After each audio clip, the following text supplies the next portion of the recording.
Para finalizar o tópico dessa aula sobre transporte de gases, a gente precisa relembrar uma coisa da aula anterior. Nós vamos falar nesse último tópico sobre transportadores e acumuladores artificiais, os COLCs, que são de dois tipos, chamados H-Box e PFCs, certo? Mas para isso, como eu falei, tem uma coisa importante, que é uma questão prática. Nós vimos lá na aula anterior que o papel do oxigênio no metabolismo, ele é o faxineiro de prótons e elétrons em todos os animais ou micro-organismos que dependem de O2 para isso. Então, na cadeia de transporte de elétrons ou na respiração celular, na membrana interna da mitocôndria, o que você tem é a utilização do oxigênio para capturar prótons gerados no processo na cadeia de transporte de elétrons decorrente, né, da queima, vamos dizer assim, da glicose, e com isso você converte uma espécie H+, né, que são cargas e que interferem na diferença de potencial da membrana em outros processos dentro também das células, do tipo se associar com proteínas e com isso fazer com que a proteína mude de estrutura, ou seja, um termo genérico chama-se de naturação de proteínas. Se você quer ver isso acontecendo, pega uma clara de ovo e coloca vinagre, que você vai ver a mudança de cor, de estrutura, que é irreversível. Se isso acontece dentro da sua célula, ela para de funcionar e vai à morte, tá? da celular e depois, dependendo da extensão do organismo todo. Então, O2 não pode faltar, ok? Então, ele vai ser convertido numa espécie neutra, que é a água, e com isso, essa água, inclusive, é utilizada no controle da hemostase, e também você neutraliza essas cargas. Então, considerando aqui, né, ao invés de falar sobre cargas, o pH celular, se você deixar acumular, o pH desce e fica muito ácido para o trabalho do metabolismo celular. As consequências, né, são imediatas, basicamente. Então, na queda de suprimento do oxigênio, você começa a ter queda de ATP. Então, a célula para de funcionar, começa a parar de funcionar porque não tem a unidade básica de energia, certo? Você tem a desativação da ATPase, que é justamente o que produz ATP, a proporção sódio e potássio, né? Essa ATPase depende também dessa proporção sódio e potássio, Na+, K+, que na verdade depende da relação de cargas, né? Não é nessa questão de sódio e potássio, não. Você desbalanceia essa diferença de cargas, para de funcionar a bomba de sódio e potássio, porque ela depende também da ATPase. Uma delas, um dos canais de sódio e potássio, que é um canal ativo, é uma bomba, como não tem mais ATP, para de funcionar e começa a acumular sódio mais dentro da célula. O que isso acontece? Como eu disse, é importante ter o balanço entre a concentração de cargas positivas ou negativas do lado de dentro e do lado de fora da célula, porque é essa diferença de concentração que produz ATP, o que mantém boa parte do metabolismo funcionando. E aí, por conta dessas diferenças de carga, a concentração muito alta, começa a entrar água dentro da célula para tentar acertar essa concentração. Enfim, há um desbalanço muito grande de cargas e toda a consequência dessas cargas levando a um processo que é o pior deles, que é a denaturação de proteínas, certo? E a precipitação ou a aglomeração, inclusive, da cromatina também. Essa denaturação de proteínas é irreversível, então a célula para de funcionar.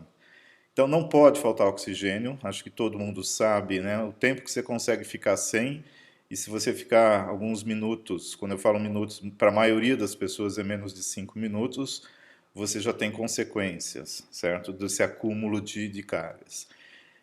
Então, no dia a dia, ou na questão de doenças ou de emergências médicas, seria importante não depender da transfusão ou doação de sangue, principalmente doação de sangue, que é um problema que envolve a iniciativa própria das pessoas, certo? Tem que ter uma infraestrutura para isso e assim por diante. Então, busca-se, na verdade, desenvolver transportadores artificiais do tipo chamados carreadores de oxigênio livre de células, ou seja, moléculas ou sistemas onde você não depende de uma célula como uma hemácia para poder transportar oxigênio e, de preferência, retirar CO2 também dos tecidos. A gente vai chamar eles de COLC, que é a abreviação aqui, só para facilitar. A busca por esses transportadores pelos cálculos é antiga, começou lá no século XIX, né, com a utilização de solução de hemoglobina livre. Então a ideia naquela época, você tira o sangue da pessoa, separa o plasma da hemoglobina, faz uma suspensão da hemoglobina e reinjeta na pessoa. Como não havia conhecimento do funcionamento da hemoglobina, da célula, da estabilidade e tudo mais, achava-se que isso era o suficiente, certo? E eles injetavam em pacientes com anemia. O problema é que quando você coloca, tira a hemácia de dentro do sangue, ela já começa a degenerar e a própria degradar, e a própria hemoglobina, o processo de degradação gera espécies reativas altamente tóxicas. A gente já falou da bilirrubina, né, que gera icterícia e que pode levar a problemas de falência hepática, mas principalmente a falência renal. Então, os pacientes que passaram por esse tipo de procedimento chegaram a ter insuficiência renal aguda fatal, devido à toxicidade do grupo M. Quando se fala em toxicidade do grupo M, há dois componentes. O ferro, se ele virar ferro 3, ele gera espécies reativas, a gente vai ver mais à frente, numa próxima aula, e do próprio anel porfirínico, né, que como ele é fotossensível, ele começa a fotodegradação dele gera espécies também reativas e precisa ter um controle muito grande dessa degradação que normalmente acontece no fígado. Se isso não é controlado, essas espécies reativas ficam em circulação, vão parar nos rins e acabam matando as células do rim. Por isso que dá insuficiência renal aguda e é mortal. E um outro marco foi em 1937, com esses autores, o Amberson e colaboradores, utilizaram também solução de hemoglobina. Eles partiram a partir de lisados de hemácias, então, na verdade, não foi parecidíssimo com o von Stark fez, mas o que eles fizeram diferente foi filtrar essa solução para a remoção dos fragmentos estromais, que são de fragmentos de tecidos fibrosos e outros tipos de fragmentos, né, que possa ter sobrado para não deixar interferir no processo.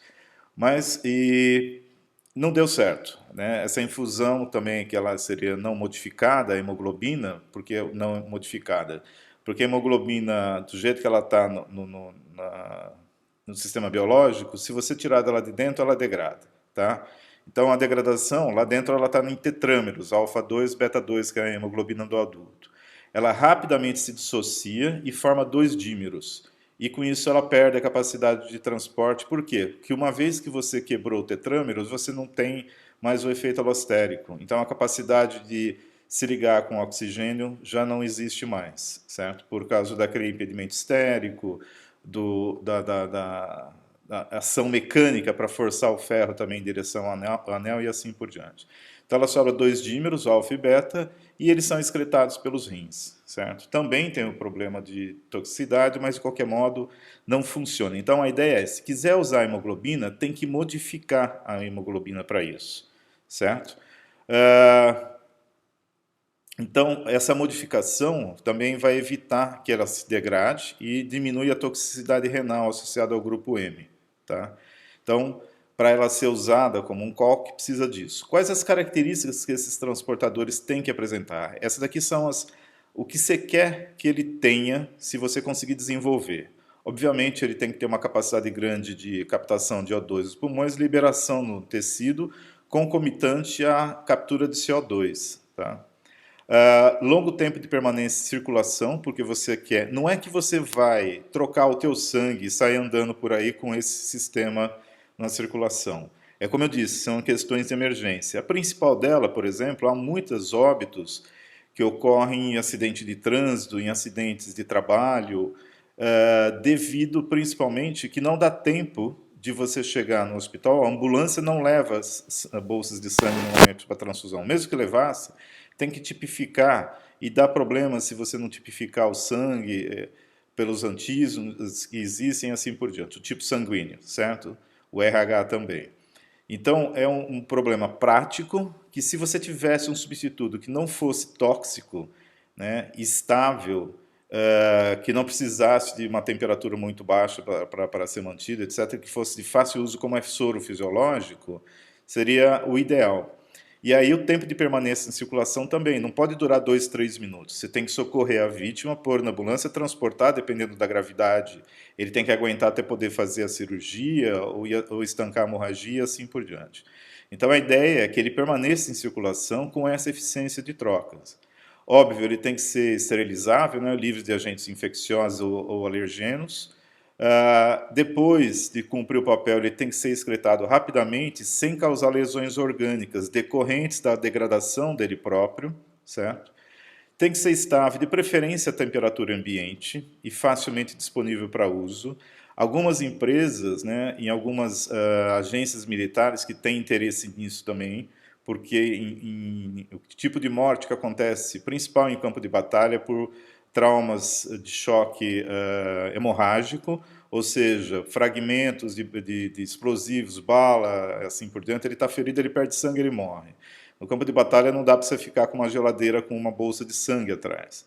Então eles buscam, por exemplo, um substituto que seja em pó, você coloca num saquinho, como um saquinho de suco artificial em pó, e que você dilua em soro fisiológico na hora de uso, e que dure horas para você conseguir fazer o transporte do ferido. Então esse é o limite da busca, né, que eles têm intenção de chegar. Ainda não chegaram. Eles também têm que ter um período de prateleira, um tempo de prateleira, o que a gente fala, né? Ou de estocagem que ele não se deteriore e não necessite de refrigeração, de preferência. Por quê? Porque tem lugares que você não tem acesso nem à eletricidade e que ficaria difícil de você manter, né, ou transportar esse tipo de substância. Principalmente em situações emergenciais, fora de hospitais e em lugares remotos.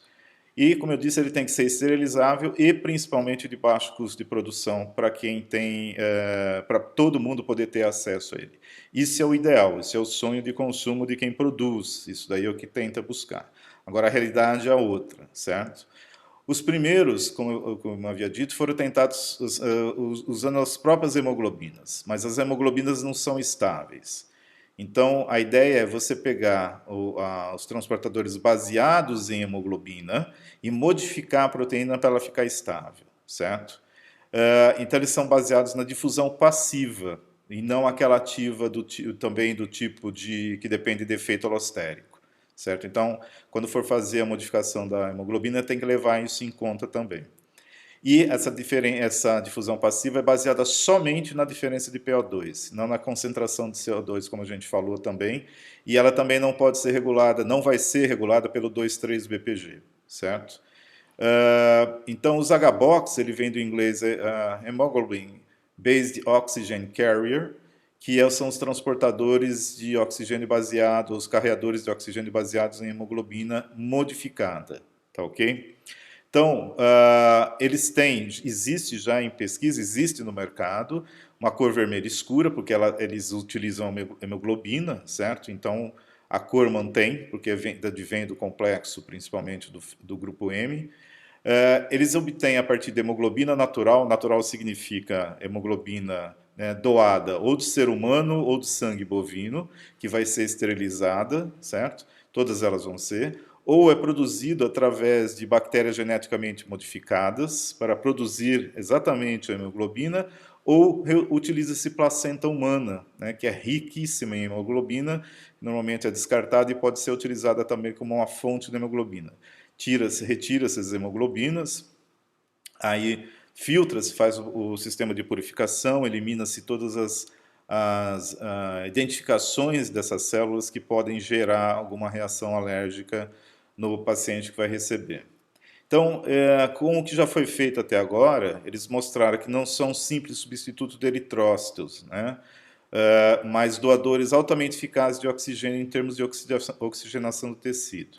Também tem um aumento de ferro no soro sanguíneo, de ferritina, que é a proteína responsável pelo acúmulo de ferro, né, no fígado principalmente, e do hormônio responsável pela produção de hemácias, da eritropoetina. Então, ele acaba estimulando também essa produção.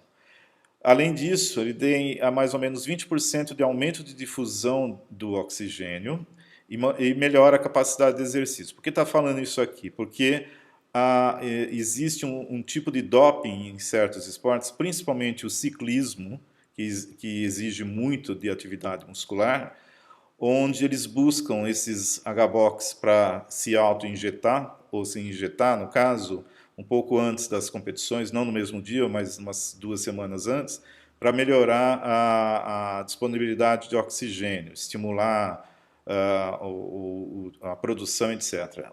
A EPO, né, que é a eritropoetina, também é usada como doping, mas hoje eles têm exames capazes de detectar. Então, uma outra coisa também que esses atletas muitas vezes fazem é tirar sangue um tempo antes, 1 mês ou 2 antes dele mesmo, estocar a bolsa, esperar o nível de hemoglobina voltar, de hemácias voltar ao normal, e uns dias antes da própria competição, ou até mesmo do dia, alguns, eles reinjetam aquele sangue que eles tiraram há meses atrás, para aumentar o número de carreadores. Tá? Então acaba sendo usado também para isso daí. Você vai também, como efeito colateral, um aumento de produção de CO2 e menor produção de ácido lático em atividade anaeróbia. Então, também isso é uma coisa que se visa, né, por esses atletas. Não é para esse uso, mas ele já quando foram feitos alguns testes em humanos, né, dos ensaios clínicos, ele mostrou esses efeitos colaterais. A maioria dos H-Box eles têm formas modificadas de hemoglobina, que são mais resistentes, tá? Como eu disse, ela degrada. Você precisa de algumas vezes encapsular também essas hemoglobinas conjugadas. As modificações mais comuns, além da encapsulação, vai ser a ligação cruzada de cadeias usando uma outra molécula. Então eu pego as cadeias beta, por exemplo, então já não é mais o dímero, certo? Então eu separo as cadeias e estabilizo essas cadeias através de uma outra molécula. Tá? Era a diaspirin, que é essa molécula aqui. Você faz a ligação através dos aminoácidos, né, e com esses grupaminos aqui também da diaspirin, e você consegue essa estabilização. Na verdade, é uma ligação de tipo aminoácido, né? NH, aqui você vai ver que você tem o carboxílico, você usa o carboxílico aqui, você vai desidratar, né? É o tipo aminoácido e vai formar essa ligação entre as duas. E essa daqui é estável, é a principal forma dos H-Box, tá? Você também tem oligômeros de hemoglobina, que são esses conjugados, né? Não só esses dois, mas você tem mais de dois aqui combinados. Então você forma como se fosse um pequeno polímero, na verdade. E você tem também conjugação de hemoglobinas entre hemoglobinas e alguns polímeros. Tudo isso visando a estabilização da hemoglobina para ela não se degradar. Só para ter uma ideia de comparação, isso daqui seria mais ou menos uma escala entre uma célula, uma hemácia, e como que seria um HBOC encapsulado, certo? Como que seria isso? O que é encapsulado? Para você poder injetar no paciente e proteger essas hemoglobinas, você coloca ela dentro de uma micela. Lembra da aula da micela que a gente falou que consegue criar com lipídios, né? Você coloca os lipídios, cria uma esfera que dentro dela pode ser hidrofílica ou hidrofóbica, e com isso você isola do ambiente. Então, basicamente, você criou aqui uma célula artificial.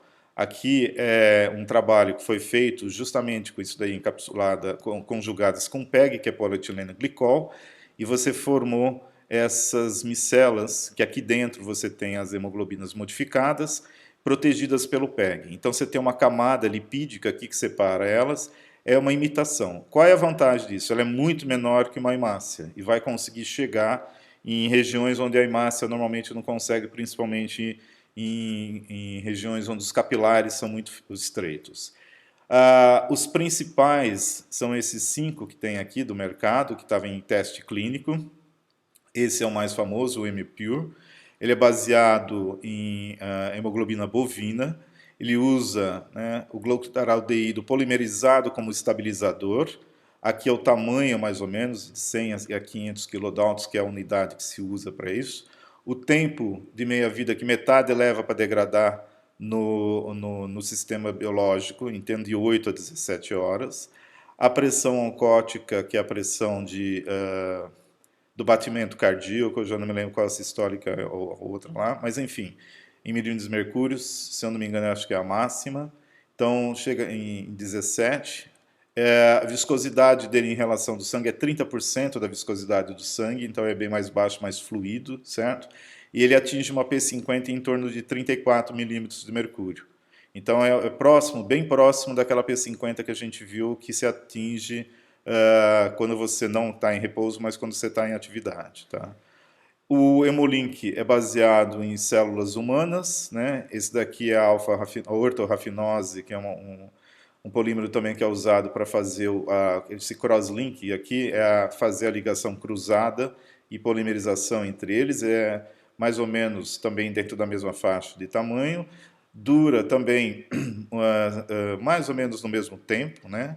Pressão oncótica um pouco maior, a viscosidade é um pouco menor, um pouco mais viscoso, na verdade, e ele atinge o P50 numa pressão maior. Esses números aqui, essa diferença não é significativa dentro de performance. Só quando você compara, né, aqui para baixo é que você começa a ver alguma diferença. Então, se você tem uma viscosidade muito mais alta, fica mais difícil de fazer a circulação.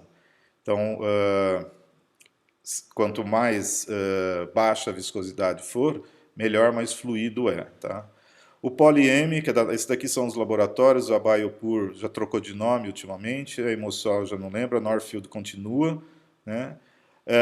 Também células humanas, hemoglobina humana, essa daqui é a E. coli recombinante, que então ela foi programada para fazer, que é da Baxter Somatogen, a Optro chama, e o tipo, enfim, todas elas têm P50 próximos aqui da P50, né, que é fisiológica, então isso é importante.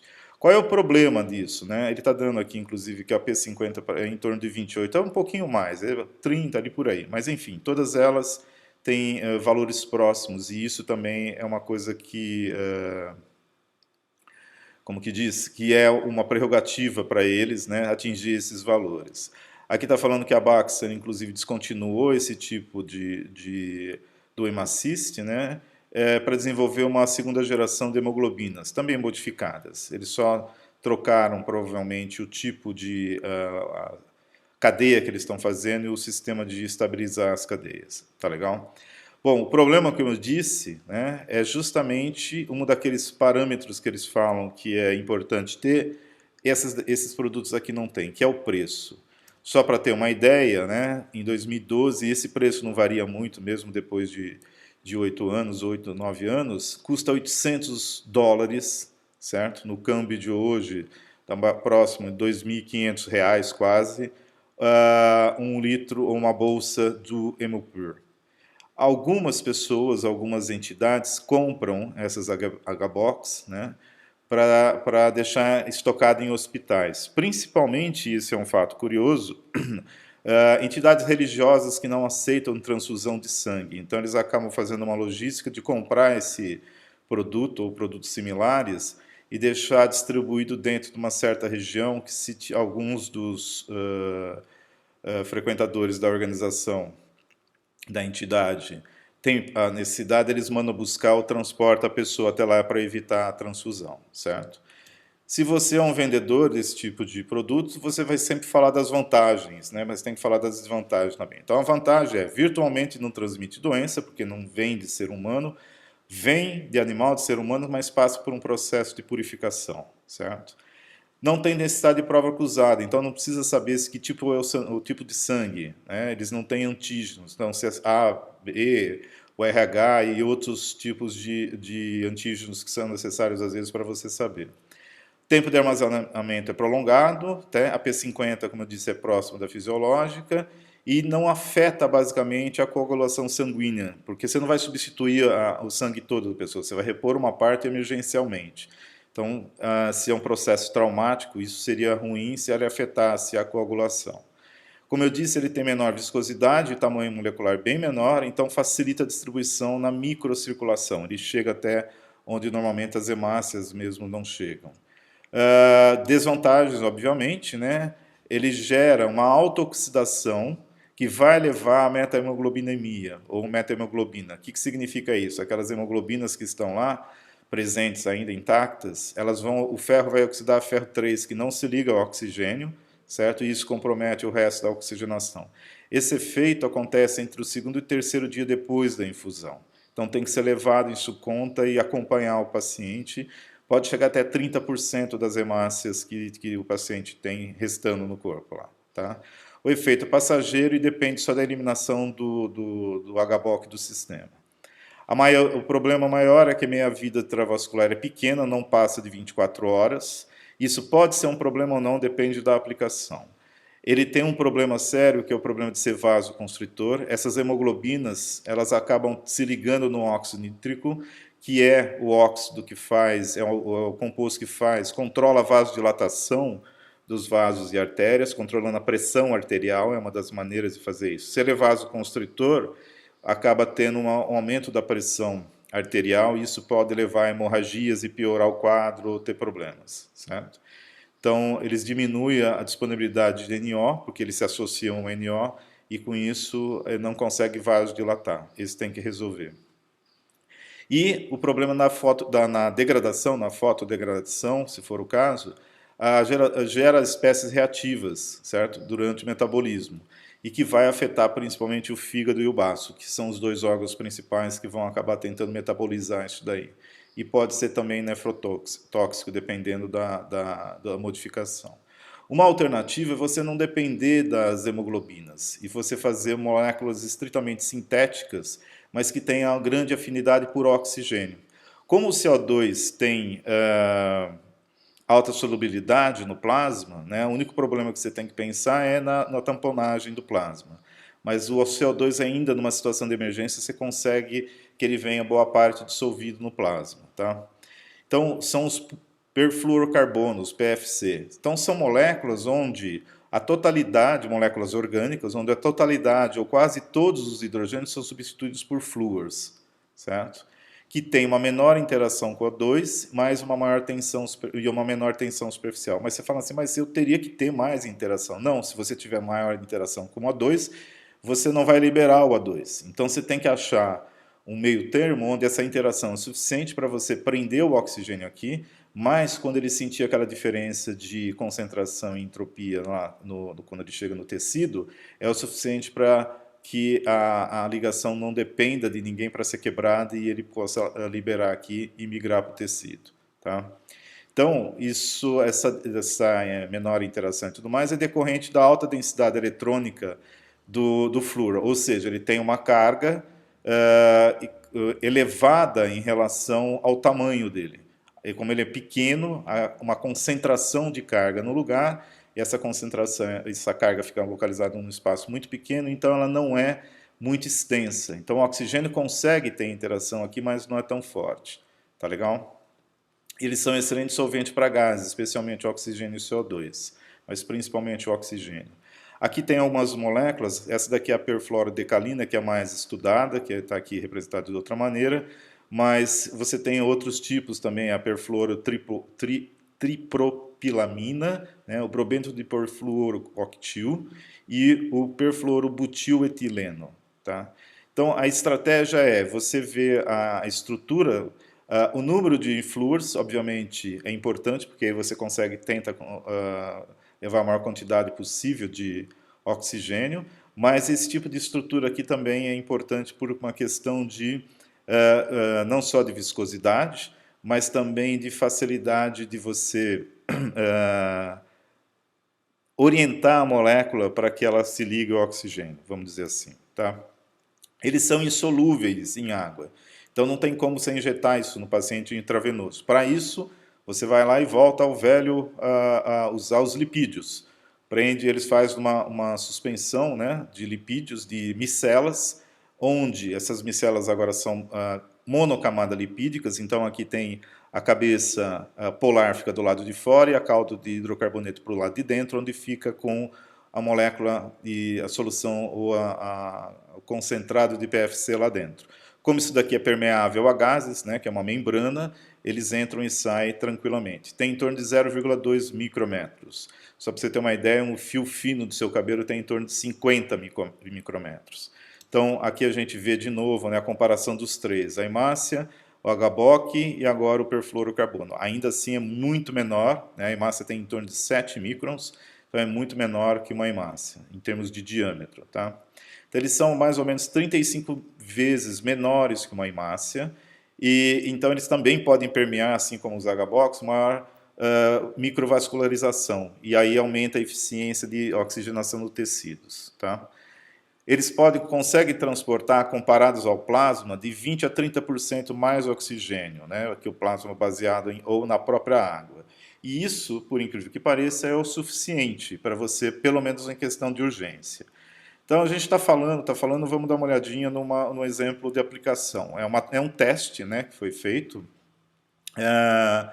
A solubilidade, né, do O2 e do CO2, né, chega em algumas dessas moléculas a 100 vezes maior do que o próprio plasma sanguíneo.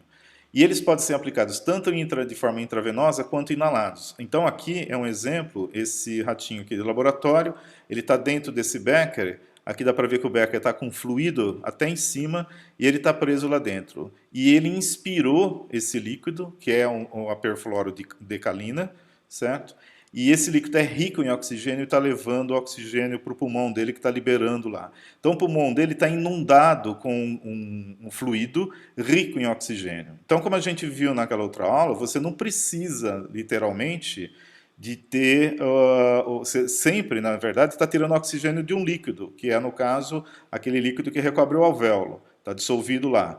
Se você puser um oxigênio num outro líquido, que ele seja solúvel também nesse outro líquido, que ele consiga, nesse caso, difundir para a solução fisiológica que tem lá, também vale. Então, não é questão de ser o gás ou não. Se você tiver e que seja difunda, vale a pena. Aqui tem um vídeo mostrando essa experiência. Então, esse ratinho aqui está dentro, né? Aqui é a pinça, o cara está segurando, e o que você está vendo aqui é uma mangueirinha que está bombeando oxigênio puro para recarregar o fluido que ele está inalando, certo? Não, o único problema com experimentos para humanos, né, é que você tem aquele reflexo de afogamento que você tenta cuspir, ou que tenta jogar para fora. Mas uma vez lá dentro, é como se você estivesse respirando quase na atmosfera. Então a ideia é usar esse líquido, por exemplo, para mergulhos de alta profundidade, a gente só chega a 300 metros de profundidade, que não vai precisar de descompressão depois, certo? Que é um problema que tem de solubilização de nitrogênio, principalmente no plasma. Então você tem que descomprimir devagar para o nitrogênio não borbulhar. Nesse caso, você preenche os teus pulmões com líquido, que ele é basicamente quase incompressível em termos de comparado com gás, uma mistura gasosa, e isso permite que você vá para profundidades maiores, certo? E depois, na hora que sai, é só vomitar isso para fora, que aí você volta a respirar com a mistura atmosférica. Então, esses são experimentos que são feitos com os PFCs, ainda tem muito o que se fazer.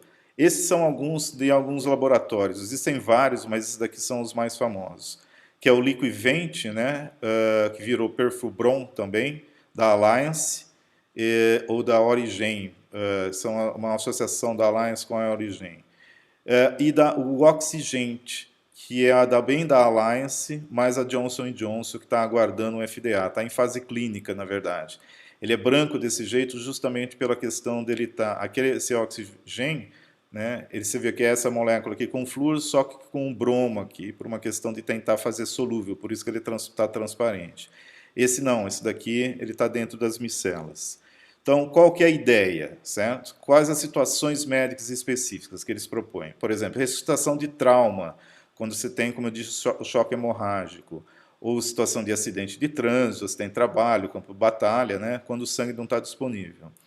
Evitar a necessidade de transfusão durante cirurgias por uma questão de disponibilidade e também de problema de transmissão ainda, hoje em dia acontece, né, de doenças que vão transmitidas através de doação de sangue.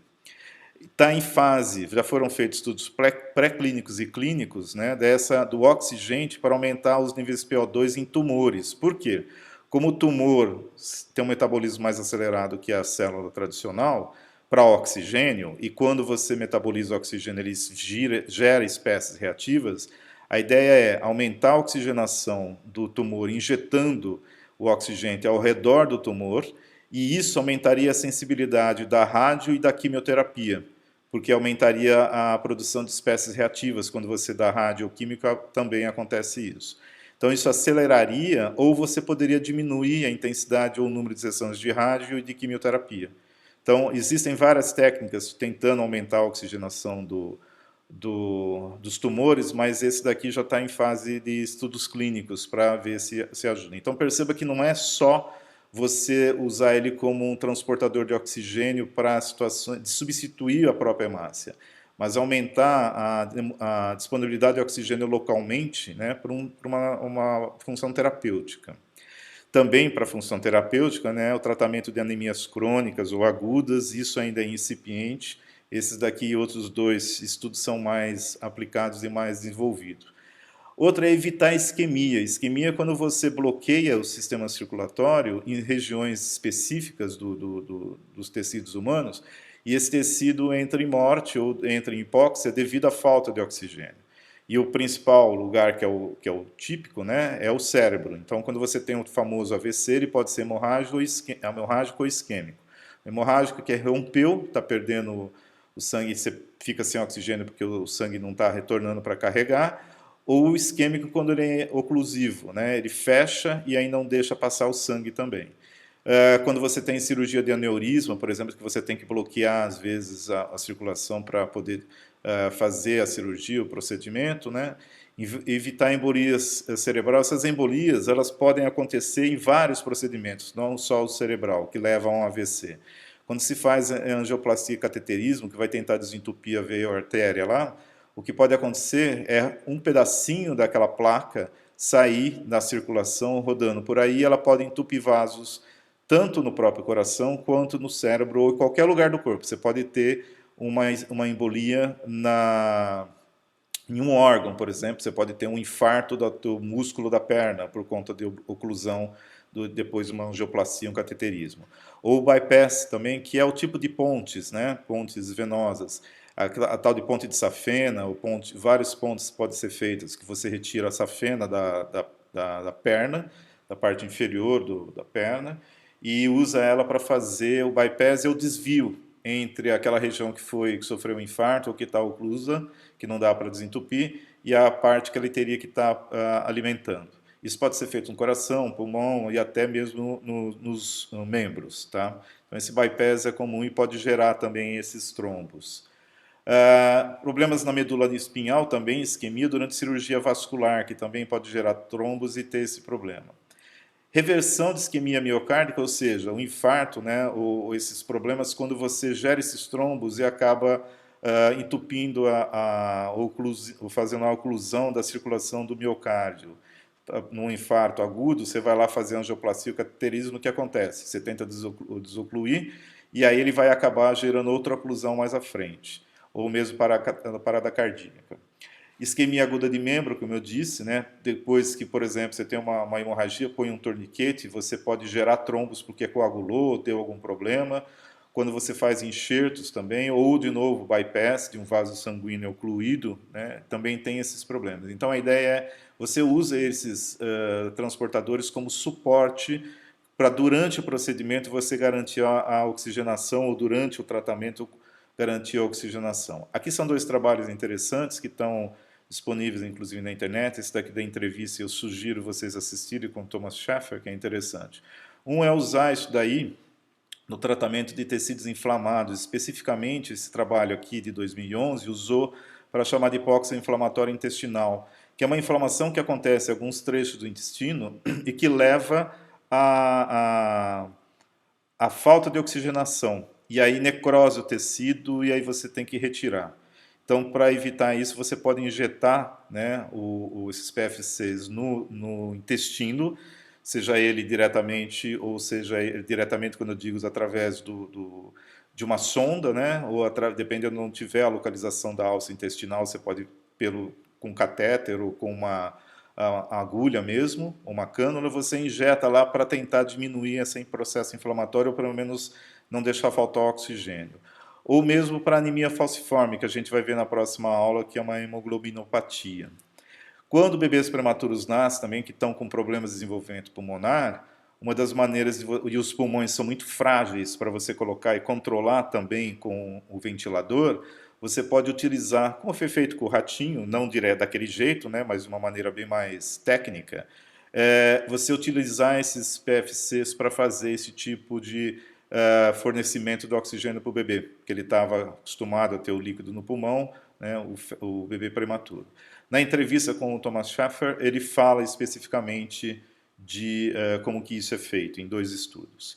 E por último, que é aquele que tem um impacto gigantesco, se for possível, né, é você conservar, colocar órgãos para ser transplantados dentro desses líquidos, que aí você aumenta o tempo de armazenamento, né, permite um deslocamento por distâncias maiores, e quem sabe no futuro, como eu também havia dito, não só da utilização dos agentes criogênicos daqueles animais, né, do peixe, do ice fish ou do sapinho lá do Ártico, também uma maneira de você fornecer oxigênio para esses órgãos e poder fazer até transplantes ou doações internacionais, certo? Então, essas são as aplicações, tudo em fase de desenvolvimento, a maioria, mas que são baseados no que, por que você precisa de transportador, né? Porque você precisa de oxigênio, porque está longe das células, por que você precisa de oxigênio? Então, são 2 quesitos ou parâmetros que sempre vão estar ligados nesse sentido. Então é isso. A bibliografia é a mesma da aula anterior, ainda está no mesmo tópico. Adicionalmente, tem esse artigo aqui, tá, sobre a importância dos carregadores de oxigênio livres de células, está em português, é escrito por autores aqui do Brasil, é de 2007, mas é bem atual ainda nesse sentido, está disponível desse endereço. Tá? E na próxima aula a gente volta para falar sobre as hemoglobinopatias, ou seja, doenças relacionadas com os transportadores de oxigênios baseados em hemoglobinas. E é isso.